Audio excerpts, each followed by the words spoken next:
Senhor esteja convosco. Ele está no meio de nós. Proclamação do Evangelho de Jesus Cristo segundo Lucas. Glória a vós, Senhor.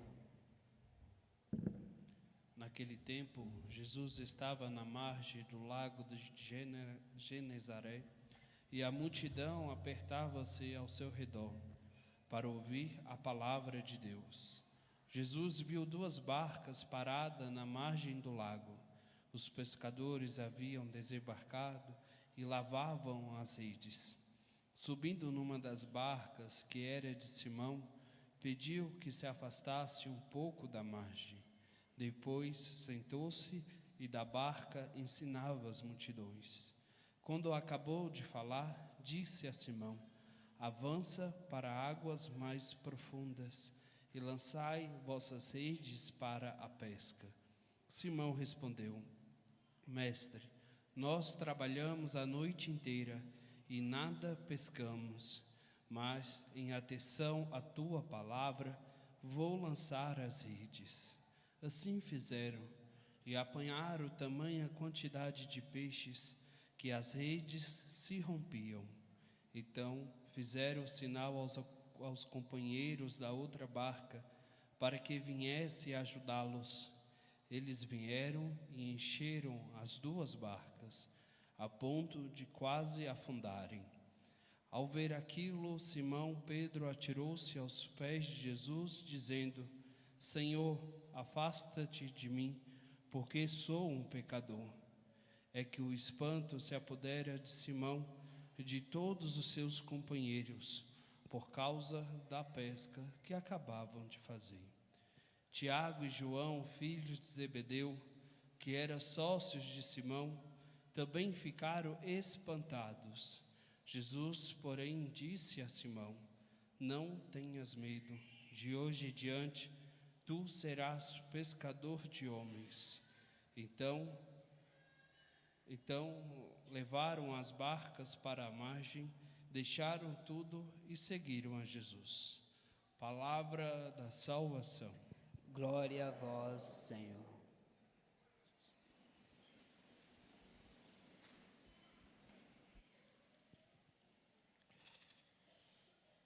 Vamos começar hoje a nossa meditação pelo próprio Evangelho.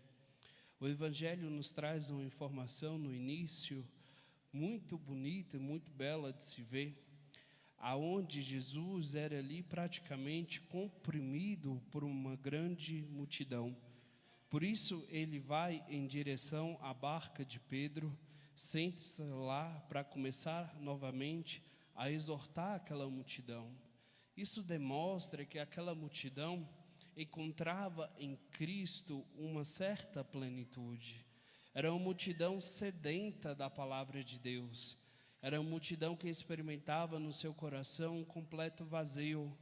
E quando escutava a Cristo, se sentia completo, encontrava ali uma certa razão da sua vida, encontrava ali o sentido diante do próprio Deus. E é interessante que quando Jesus entra na barca de Pedro e começa a exortar a multidão, é uma grande imagem que a igreja invoca sobre si mesma, pois ainda estamos nessa barca, na barca de Pedro, que é a própria igreja que Cristo fundou. Se nós nos lembrarmos, Simão Pedro é o primeiro dos apóstolos, é aquele que depois da ascensão de nosso Senhor Jesus Cristo, vai presidir o colégio apostólico, é aquele que vai ser o chefe da igreja, o primeiro Papa. Assim, irmãos, essa imagem da barca de Pedro continua viva até hoje. Nós estamos no meio dessa barca, estamos caminhando junto da igreja. E da mesma forma que estamos na barca de Pedro, que somos também essa multidão que busca escutar a voz do Senhor, existe no mundo outra grande multidão de pessoas sedentas da palavra de Deus, assim como essa multidão do Evangelho, aonde experimenta no seu próprio coração um grande vazio, aonde experimentam um vazio de alma, porque ainda não se encontraram com Cristo, ainda não escutaram a palavra de Deus, ainda não encontraram a Jesus Cristo. Por isso, quando Cristo convida Simão Pedro a lançar as suas redes para uma pesca, avançar para águas mais profundas, isso significa também para nós um grande sinal, aonde nós devemos mergulhar cada vez mais nos mistérios de Deus, onde também nós devemos lançar as nossas redes, fazendo o que? A evangelização, fazendo que novas pessoas se sintam atraídas pela igreja, que novas pessoas se sintam atraídos pela verdade que é Jesus Cristo, onde novas pessoas possam de fato fazer uma experiência de vida concreta com o próprio Jesus Cristo. Nós devemos evangelizar, nós devemos pregar o Evangelho, nós devemos levar a verdade que é Cristo Jesus para aquelas pessoas que ainda não conhecem a Deus. Mas muitas vezes nós podemos ser esse irmão Pedro aqui, dizendo ao Senhor, que ele disse, né? Senhor, em obediência à tua palavra, vou lançar as redes, mas nós trabalhamos a noite inteira e nada pescamos. Muitas vezes nós podemos dar essa resposta a Cristo, né? Senhor, será que adianta eu falar sobre o Senhor? Será que adianta falar do Evangelho? Será que adianta falar da palavra de Deus, sendo que as pessoas estão com os ouvidos fechados, com os corações endurecidos, onde algumas pessoas não estão abertas à experiência contigo? Mas em obediência à tua palavra eu vou realizar a evangelização, mas em obediência à tua palavra eu vou pregar o Evangelho. E assim pode acontecer na nossa vida, como aconteceu nessa pescaria milagrosa de Simão, aonde em obediência à palavra de Deus, ele lança as redes, ele que não tinha pescado nada na noite anterior, as redes agora começam a se romper, de tamanha quantidade de peixe que ele pesca. Tanto é que o Evangelho diz que foi necessário 2 barcas para carregar os peixes, ainda correndo o risco de afundarem. Meus irmãos, quando nós obedecemos a palavra de Deus, quando nós realizamos a vontade de nosso Senhor Jesus Cristo, o milagre acontece, porque a obra é de Deus, não é nossa, nós somos operários do Senhor. E veja, o Senhor não precisaria de nós, mas Ele quis precisar de nós, Ele tornou isso necessário, que os ministros da sua igreja, a começar por Simão Pedro, e os ministros hoje, os bispos, os padres, os consagrados, pudessem evangelizar, levar a palavra de Deus, junto com todo o povo de Deus. Cristo se faz precisar de mim, Cristo se faz precisar de você, para que novas pessoas possam conhecer a Cristo. Nós temos que pregar o Evangelho. Todos nós somos importantes nessa obra de evangelização. E é interessante que quando Simão Pedro realiza essa pesca milagrosa, ele se joga aos pés de Jesus e diz: Senhor, afasta-te de mim, porque sou um pecador. Ou seja, Simão Pedro reconhece que diante da grandiosidade de Deus, diante daquela pesca milagrosa, que não é obra humana, que é uma coisa inexplicável, o que acabara de acontecer, que de fato é uma obra divina, ele reconhece-se pequeno, ele se reconhece pecador.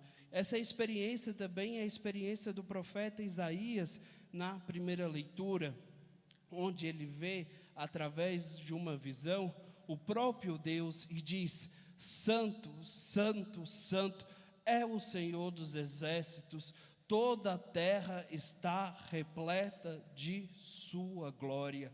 E diante dessa grandiosidade, ele diz: ai de mim, estou perdido, sou apenas o homem de lábios impuros, mas ouvi com meus olhos o Rei, o Senhor dos exércitos. Essa também é a nossa experiência. Diante da grandiosidade de Deus, nós somos tão pequenos, tão limitados, tão restritos, e também um povo pecador que acumula uma multidão de pecados. Mas o Senhor mesmo assim quer se utilizar de nós, mesmo assim o Senhor quer que nós trabalhemos para Ele, e por isso na primeira leitura ainda vai continuar dizendo: quem enviarei? Quem irá por nós? Porque se nós não formos, se nós não pregarmos o Evangelho, se nós não levarmos Cristo para as outras pessoas, quem vai levar? Quem vai pregar o Evangelho para aquela pessoa que você convive e se encontra necessitado da palavra de Deus? É verdade, nós somos pequenos, limitados, pecadores, mas se você não levar, quem vai levar? Se você não pregar o Evangelho, como aquela pessoa vai conhecer a verdade? Como que ela vai ter uma experiência com Cristo? Por isso, seguindo o Evangelho, a ordem de Jesus Cristo deve ser também uma ordem para nós, a ordem que Ele deu a Simão: não tenhas medo, de hoje em diante tu serás pescador de homens. Isso vale para mim, isso vale para você. Não tenhais medo, pregue o Evangelho, não tenhais medo, a obra é de Deus, você é só um instrumento e não precisa ter medo, porque Deus te dá a graça, através do batismo, de se tornar um discípulo missionário. Você tem autoridade para pegar a palavra de Deus, para levar o Evangelho. Não tenhas medo de falar de nosso Senhor Jesus Cristo, de falar da verdade, que é Cristo o Senhor. E é interessante que o Evangelho termina assim: aonde Simão Pedro, Tiago e João, filhos de Zebedeu, deixaram tudo e seguiram a Jesus.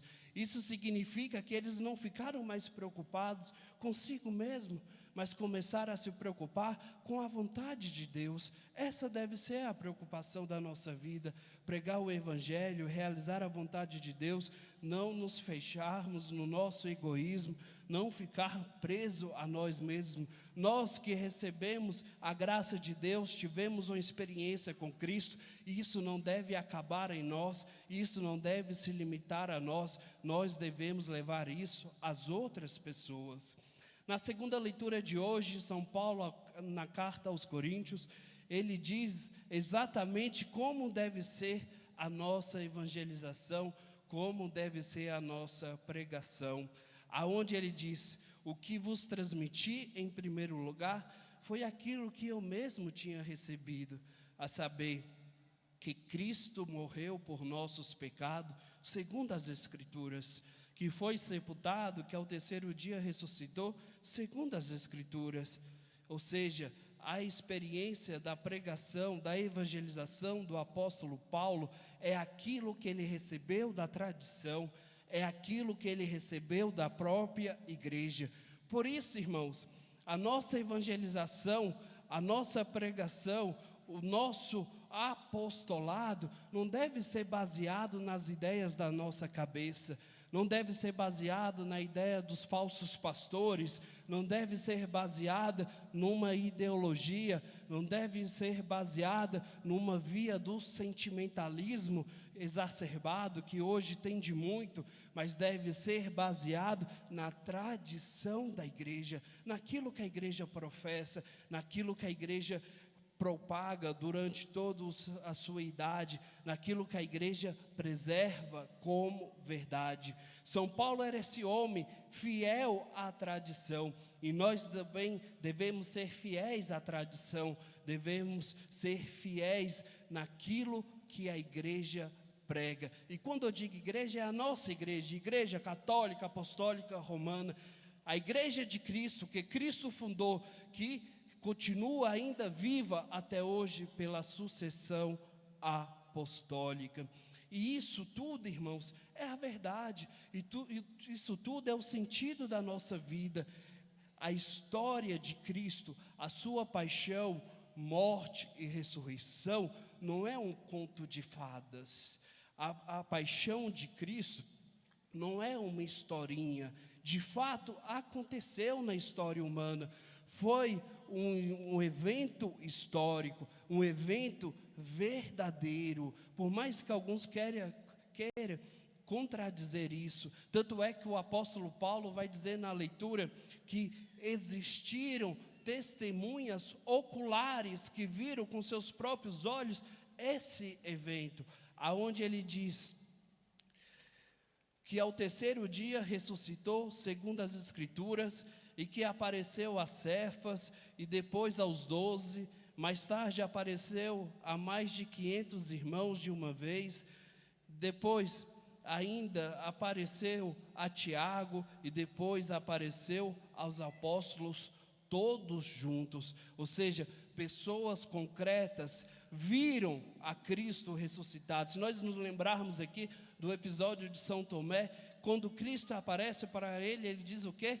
Toca nas minhas feridas, ou seja, Cristo de fato ressuscitou, Cristo de fato é a verdade. Se nós realizarmos a obra da evangelização, se nós pregarmos o evangelho às pessoas, não é uma historinha, um conto de fadas, mas é a pura verdade, porque a verdade é uma pessoa, a verdade é Cristo, o Senhor. Então que nós, como batizados, como os discípulos de Deus, possamos pregar o Evangelho sem medo, possamos realizar uma nova pescaria, pescar novas pessoas para Deus, pescar novas pessoas para a igreja, pescar almas, trazer pessoas para uma experiência nova, concreta em Cristo Jesus.